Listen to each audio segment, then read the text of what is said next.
Okay guys, so we are here for episodes 5 and 6 of this time. It is nighttime again, but I'm determined. I want to see how it all ends because I already know what happens and there's already so much foreshadowing for what's going to happen. I wonder if anyone knows at this point, like has anyone guessed it? Because I want to know, because I guessed it in the book, but is it obvious in the show? Because it's hard for me because I already know what's going to happen, but I'm excited. Let's get on to the last part of this little vlog series that I'm doing.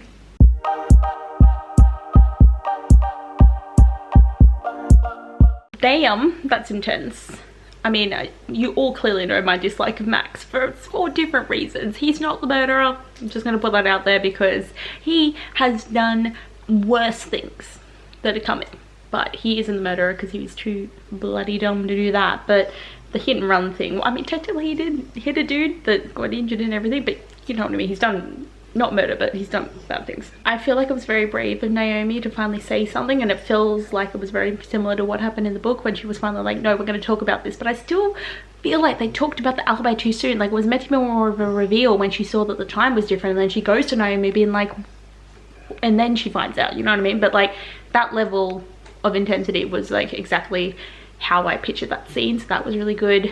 But I do like the way that she's just like, yes, we found the proof, but now we have to make it work so that your sister doesn't go to prison. So it's fun. Man, I'm not ready for Barney to die. Like, I'm hoping the TV show doesn't do it. When Barney's at the door and he's like murmuring because, you know, someone's out there, I'm just like, Pip, for the love of God, do not let your dog out because he's gonna die.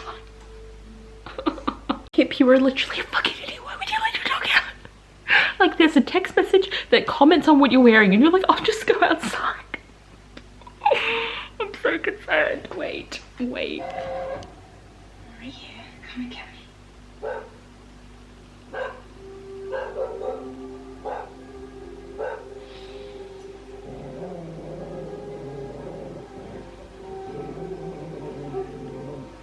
Wait, he's still there?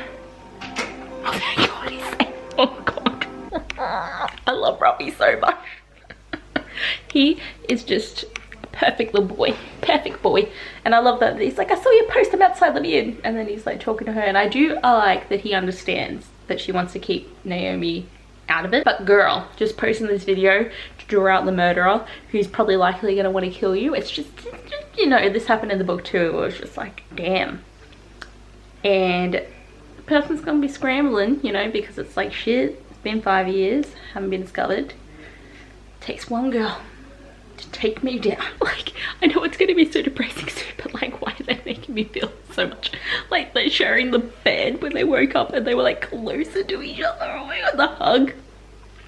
I'm so glad out of everything they keep the Sarge thing. Like, if the Sarge thing wasn't there, it would have been so annoying because Ravi is great, but he's not the Ravi from the books. And it's like, at first I thought he was great, but he's not the same level of funny and, you know, just sarcastic little prick. I really loved book Ravi, and I'm a bit disappointed that he's not the same, but like, the hug, it's killing me. The killer's taken Barney because it's like, drop the case or you'll never see him again, and she's thinking it's Ravi, but it's like, no, it's your dog. Your dog's gonna die.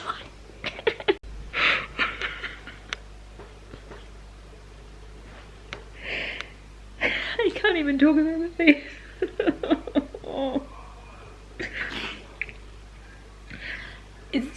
I guess it's a little bit better because in the book Barney drowns because they just like leave him in the water and they find his body. But like, just who wouldn't have noticed them bringing a dead dog and putting it in their front yard?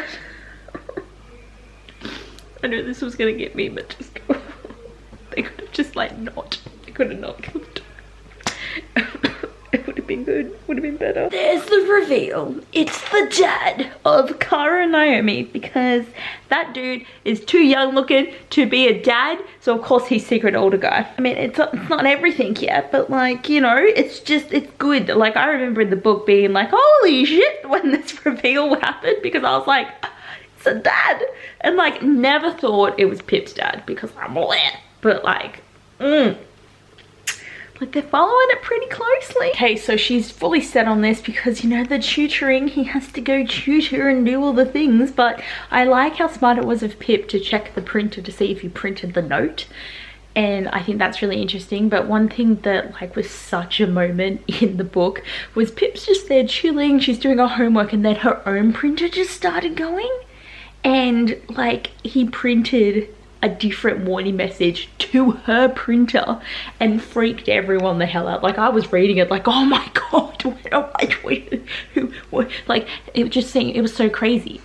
So I'm so sad that they didn't incorporate that in, because it was such a moment in the book.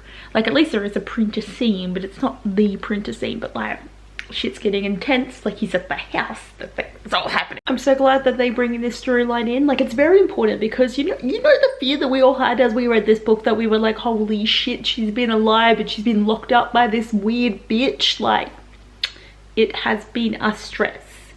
But I like the way that they incorporated early on with the missing food, when they'd always be like, where's this, Dad? And he's like, well, I'm sure it's somewhere. It's like, it's feeding Andy, because she's not alive. Okay, she's not alive, but like the way that they're just setting this up is very well. But then like Pip's there and she's like trying to use his phone, and he's just like, Andy Bell, come inside my bloody murder den, let's go. I'm not ready for all of this to happen. God, they just like ruined the reveal, because in the book, this girl, she's been locked in this attic for over 5 years because the dad, because I can't remember his name, the dad found a girl walking down the road that he thought was Andy, so he brought her in, and then he started to believe that she was Andy, even though she's not. But the problem is this girl started to heavily believe that she actually was Andy, so he's like brainwashed her, kept her locked up for so long, so that when Pip finds her, she's just like, I'm Andy Bell, like that's who I am. So the show's just instantly had it that she knows that she's not Andy, and I just feel like the thing is meant to be that he's like messed up with this random chick that he just kidnapped. This is just not how it's meant to be, and now she's locked in the attic as well. Okay, I'm starting episode 6, and I'm not liking the fact that it's the like Andy lookalike that's telling her the fact that he killed Sal. So that's the big spoiler, you know. The dad killed Sal because he didn't want people to know that he was potentially the reason that Andy died. So he was like, I'm gonna kill the boyfriend, give them a reason to believe that this is the crime, and blah blah blah. I'm done. So did anyone guess the dad? Just asking. Please comment below if you guessed the dad, because I would like to know, again, for the prosperity of the fact that it's like, did you know, if you haven't read the book going into the show, or if you know, really that's the only way. But anyway, in the book, he breaks down as he's talking to Pip in that kitchen about the fact that he killed Sal and all this, and she talks to him, and then it's like basically he's like, I have to kill you too now, and then the police come right at time. Oh my god, thank god, it finally answers the question of if the marker comes off. Oh, she doesn't have to repaint. It cleans off, it's fine, it's fine. Ravi just like read the room, because she was about to confess that she was more than a friend, and then you were like, I'm leaving, my life is shit and I hate everyone, and I'm finally going, there's nothing to hold me here. And I'm like, dude, you've just broken her. Oh my god, dude, like look at this absolute hilarious way that this pours. Wait, are we going? Oh, there we go. Look at the eye.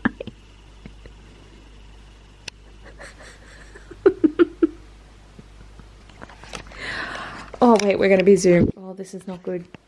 Wait.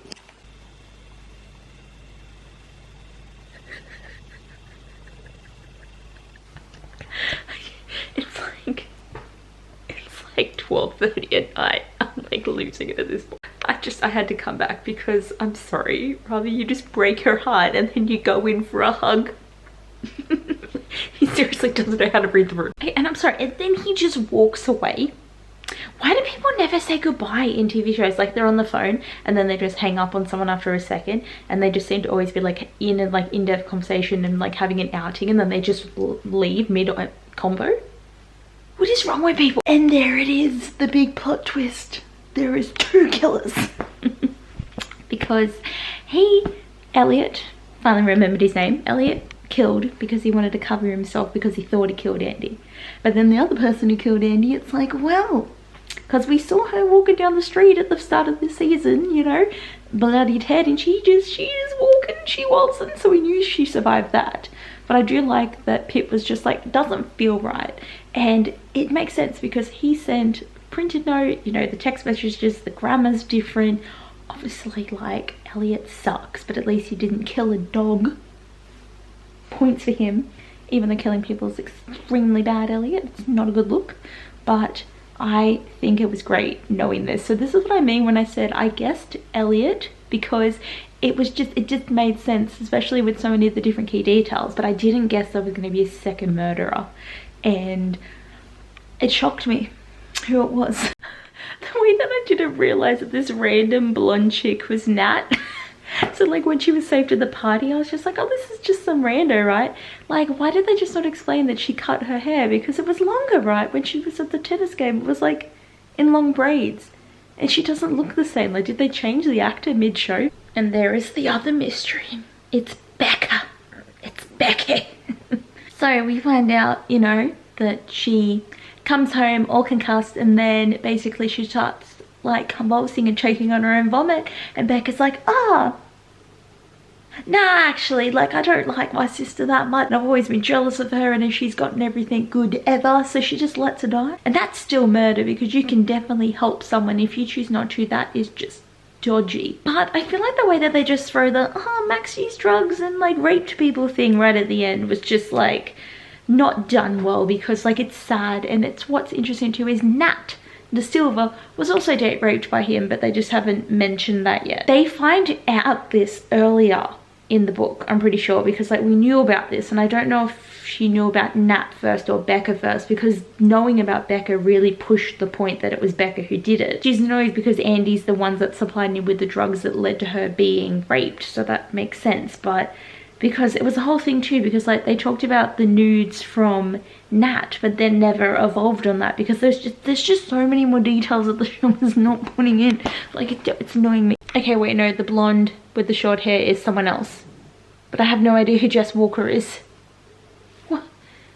What? Because yeah, part of me is thinking like, oh, she's been a bit too nice to Pip, because Pip and Nat have a, you know, interesting relationship, because there's a lot of hate there, and it takes until the third book for Nat to be friendlier with Pip. Like, why is there two random blonde people that look identical? Because I was seriously like, this looks like a different actress, so my bad. I don't know what's happening apparently. It's just the way this is getting so suspenseful. Like, I know how it's going to end, but it's just too, the way that Becca just tells it so easily, and the focusing on the cup. It's like, we've just talked about drugs. Ergo, is she gonna drug you and try and kill you? But the way that Ravi just goes this close to me. Like, Pip, I know you have been drugged, but you don't follow people into the creepy cave again, because the cave is not a good place. But also, in the book, her body was left in a like water tank silo thing. So like, what are they doing? Okay, finished episode 6. It's late, but I was concerned that they were just gonna end it with Pip being more like, Max, you're going down, you wank. And you know what? It's great throughout the series to see what happens with that. But also I was like, oh my god, is the only time we're gonna see Ravi is when he's like, oh yeah, I had to come back for you because of the marshmallows. But I don't know, like it didn't work completely, her just kissing him. Like, they needed to have a conversation, because it was interesting, because in the books, in the first book, nothing ever happened between them, but then in the second book they're just already dating. So that was just a norm. But I don't know, there was something about the kiss that was just a bit off. Like, hopefully if we get another season, it's going to be like more fluid, and they're going to have like, they have chemistry, they're really cute as friends, but I feel like there just wasn't enough build up. Because like for a TV show, I feel like there needs to be that slight little bit of like seeing it develop, when all we really got is them like having a few lingering looks, and when she wanted to tell him something and then he stopped her. But like, I don't know, it was cute. Like, I'm obsessed. Like, I'm so happy that that was the finale, but it needed a little bit more something there. And another thing too is Becca never talks about killing Barney. So I'm like, girl, you killed a dog, and you're just not going to tell her that you're sorry? Or even when you took the dog, or why? Like, that concerns me. Overall, I did really enjoy it. Like, I know I'm being a bit annoyed about things, but I just think like for it being about how smart Pip is, the only time that I was really like, oh my god, her brains, was the printer bit. Like, a lot of this stuff seems like it was so easy to find, and it just shows that the police are completely incompetent, that they did not realize any of these things. And especially too, like the whole, oh, what if Andy's alive thing was just thrown in there for like 2 minutes when like in the book. So my camera died, but I was basically just saying that it was an ongoing conclusion that Andy might be alive. So like I thought it was a bit dumb that they didn't really incorporate that. Like, I know that it was hard for them to try and show it, but like they needed to do more interviews and see Pip writing things. Like there should have been like some monologuing of her going through the thought process, but like that made it a bit hard. And as I said, Ravi just wasn't completely how I wanted him to be, but like everything else that happened was what needed to happen. But there is one thing that I have not mentioned this whole time because I wanted to get to the end, but where the fuck was Stanley? Okay, he was the reporter that reported on the case, and he was able to like help get some information, but he was also like, you know, part of, there was like some stuff happening between Howie and him because there's something going on there. He's a big part of the second book. So how are you meant to do the second season if he's just not a part of it when he's a severely important part of the storyline? And I can't remember if it's that Becca dated him or she dated Daniel, because they're like, it's just because like he's a reporter and he helps, and there was like information that he was able to get to Pip to help. So it's just really sad that he's not in it. And like Detective Hawkins also never made any show. Like they mentioned him once and I'm like, bruh. And I do feel like they just didn't utilize Nat enough to the point where I thought that Jess person was also Nat. But as I said, overall it was a good show, and I feel like the vibes were perfect, and I really liked the embodiment of Pip and her family and stuff. But like, I'm always going to want more, you know. It's really hard with book to movie adaptations, but I hope you enjoyed these little reaction vlogs. I've literally been so lackluster in my booktube content that I was excited for something to come up that gives me the inspiration to film 3 different videos. But if you made it to the end of these, please tell me what you thought of the show and if you liked it. And if you haven't read the book, I highly recommend it because it is definitely really good. But anyway guys, I hope you enjoyed. Thanks for watching, and I'll see you guys next time. Bye.